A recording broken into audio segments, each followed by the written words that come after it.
ਉન્નਤੀ cooperative society Talwara ਦੇ ਵਿਹੜੇ ਵਿੱਚ ਅੰਤਰਰਾਸ਼ਟਰੀ ਮਹਿਲਾ ਦਿਵਸ ਮੌਕੇ ਇੱਕ ਰੰਗਾਰੰਗ ਅਤੇ ਪ੍ਰੇਰਨਾਦਾਇਕ ਸਮਾਗਮ ਕਰਵਾਇਆ ਗਿਆ। ਇਸ ਸਮਾਗਮ ਵਿੱਚ ਇਲਾਕੇ ਦੀਆਂ ਵੱਡੀ ਗਿਣਤੀ ਮਹਿਲਾਵਾਂ ਨੇ ਹਿੱਸਾ ਲਿਆ ਅਤੇ ਆਪਣੀ ਪ੍ਰਤਿਭਾ, ਹੁਨਰ ਅਤੇ ਉਤਸ਼ਾਹ ਦਾ ਸ਼ਾਨਦਾਰ ਪ੍ਰਦਰਸ਼ਨ ਕੀਤਾ।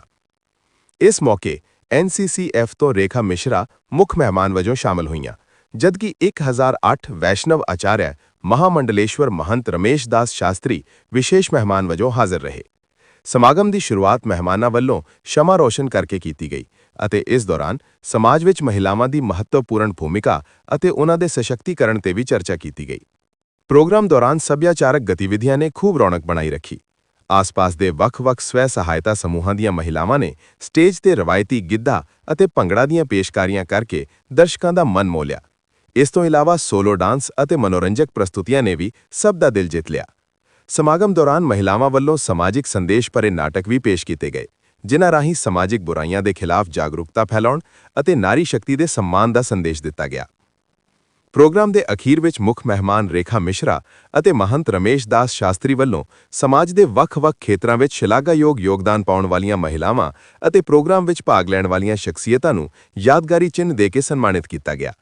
ਇਸ ਮੌਕੇ ਬੋਲਦਿਆਂ ਬੁਲਾਰਿਆਂ ਨੇ ਕਿਹਾ ਕਿ ਅਜਿਹੇ ਸਮਾਗਮ ਮਹਿਲਾਵਾਂ ਦਾ ਆਤਮ-ਵਿਸ਼ਵਾਸ ਵਧਾਉਣ ਦੇ ਨਾਲ-ਨਾਲ ਸਮਾਜ ਵਿੱਚ ਉਹਨਾਂ ਦੀ ਭਾਗੀਦਾਰੀ ਨੂੰ ਵੀ ਮਜ਼ਬੂਤ ਕਰਦੇ ਹਨ।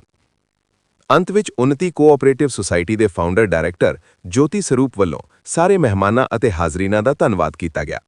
ਇਸ ਮੌਕੇ ਇਲਾਕੇ ਦੇ ਕਈ ਪ੍ਰਮੁੱਖ ਵਿਅਕਤੀ ਅਤੇ ਵੱਖ-ਵੱਖ ਸੰਸਥਾਵਾਂ ਦੇ ਨੁਮਾਇੰਦੇ ਵੀ ਵੱਡੀ ਗਿਣਤੀ ਵਿੱਚ ਮੌਜੂਦ ਸਨ।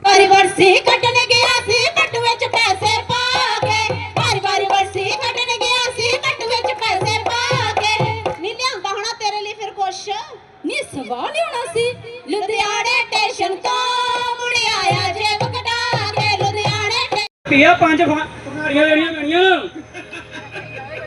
5000 ਰੁਪਇਆ ਤੇ 5 ਭੰਗਾੜੀ। ਬਾਬਾ ਜੀ ਮੈਂ ਔਖੀ ਸੌਖੀ ਹੋ ਕੇ 5000 ਦੇ ਦੇਵਾਂਗੀ। ਮੇਰਾ ਮੁੰਡਾ ਠੀਕ ਹੋਣਾ ਚਾਹੀਦਾ। ਠੀਕ ਹੋ ਜਾਊਗਾ 5000 ਰੁਪਏ ਦਿਓ ਪਹਿਲਾਂ। ਬੇਬੇ ਕੋਈ ਪੈਸੇ ਪੂਸੇ ਮੈਂ ਪੁੱਤ ਤੈਨੂੰ ਠੀਕ ਕਰਨ ਵਾਸਤੇ ਦੇਣੇ ਆ। ਮੈਂ ਆਪ ਹੀ ਠੀਕ ਹੋ ਜਾਣਾ ਹੈ। ਓਮ ਕਰੀਮ ਗਲੂਮ ਬਖਸ਼ਾ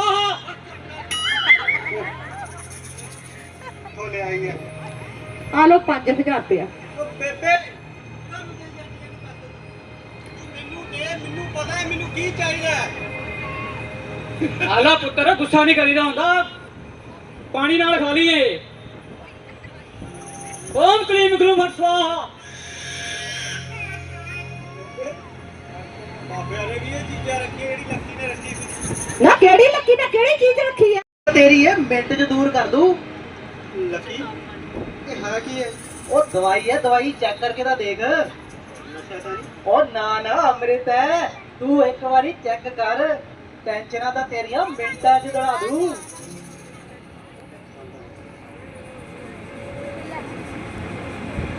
ਨਾ ਕਿਵੇਂ ਆਉਂਦੇ ਆ ਫਿਰ ਨਜ਼ਾਰੇ ਹੁਣ? ਬਸ ਖਾ ਕੇ ਉਹ ਕੋਈ ਗੱਲ ਨਹੀਂ, ਪਹਿਲੀ ਵਾਰ ਹੈ, ਹੋ ਜਾਣਾ ਠੀਕ। ਚਲ ਆਣਾ ਚਲੀਏ ਆਪਾਂ ਘਰ ਨੂੰ।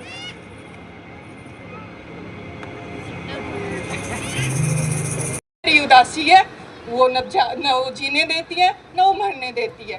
मन में इतने सवाल होते हैं कि न वो जीने देते हैं न वो मरने देते हैं। एक लड़की कहती है अपनी माँ को मेरी गलती बता दो, बस मेरी एक गलती बता दो माँ, क्योंकि बिना गलती के जब जिंदगी मेरी सजा बनी तो वो मुझे चुप रहा है। अगर मैं आज मानती हूँ कि काश की मेरी गलती होती तो मैं ये सोच लेती मेरी गलती थी, मुझे सजा मिली। तो कई बार ऐसे कई लड़कियां अपने माँ बाप से सवाल करती हैं, कई कर पाती हैं और कई नहीं भी कर पाती हैं, कोई चुप रहती हैं। जब ज्योति सर उन्नति के बारे में इस मंच पे खड़े होके बता रहे थे, उस समय मुझे एक कॉल आया, एक लड़की फिर फ़ोन में रो रही थी। उसका कहना था दीदी बात करना था थोड़ा, लेकिन यहाँ पे शोर इतना था मैं बात नहीं कर पाई। मेरा उन्नति सर से कहना है, उन्नति सर आप अपने प्रोजेक्ट में तब कामयाब होगे जब किसी भी कोने में किसी लड़की को रोने पे मजबूर किया जाएगा और वो ये बोले कि अरे उन्नति है ना, मैं जाके हंस लूँगी।